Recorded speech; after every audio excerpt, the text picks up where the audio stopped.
झालेला आहे. द्या ना मग. देतो ना मी. आधी बोलले ना तुम्ही. नाही हे लोक तुमच्या अगोदर आलेत ना, त्यांचं काम चालू आहे ना समोर. अच्छा नंबरशीट काम होतं.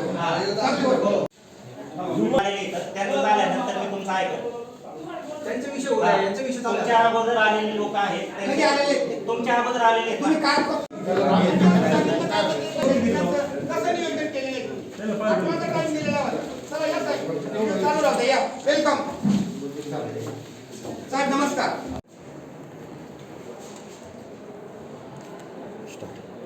मुख्यमंत्री 100 दिवस प्रशासकीय गतिमानता अभियानाअंतर्गत आज पंचायत समिती येवला येथं आपण येवला तालुक्यातील सर्वसामान्य नागरिकांच्या अडीअडचणी आणि तक्रारींचं निवारण करण्यासाठी या ठिकाणी लोकशाही दिनाचं आयोजन करण्यात आलेलं होतं. या लोकशाही दिनासाठी 70 ते 80 नागरिक पंचायत समितीला उपस्थित होते.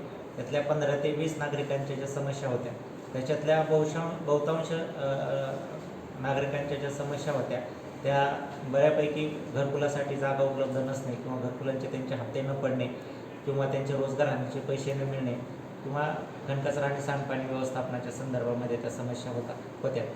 तर त्याच्या अनुषंगाने आपण सगळ्या नागरिकांचं त्या ठिकाणी समस्यांचं निवारण केलेलं आहे आणि त्याच्यावर कार्यवाही करण्यासाठी संबंधित विभागाला आपण आदेशित केलेला आहे. आणि पुढचा जो आपला लोकशाही दिन असणार आहे तो 1 महिन्याच्या अंतराने आपण प्रत्येक महिन्याला त्या ठिकाणी लोकशाही दिनाचं आयोजन करणार आहोत.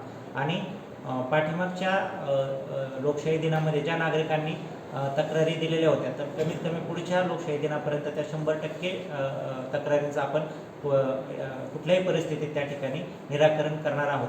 आणि येवला तालुक्यातील नागरिकांना माझं आव्हान राहील ग्रामीण भागातील की तुम्ही या उपक्रमाचा जास्तीत जास्त फायदा घ्या आणि तुमच्या ज्या तक्रारी असतील अडीअडचणी असतील तर त्याचा आपण त्या ठिकाणी निश्चितच निपटारा करण्याचा प्रयत्न करू. धन्यवाद.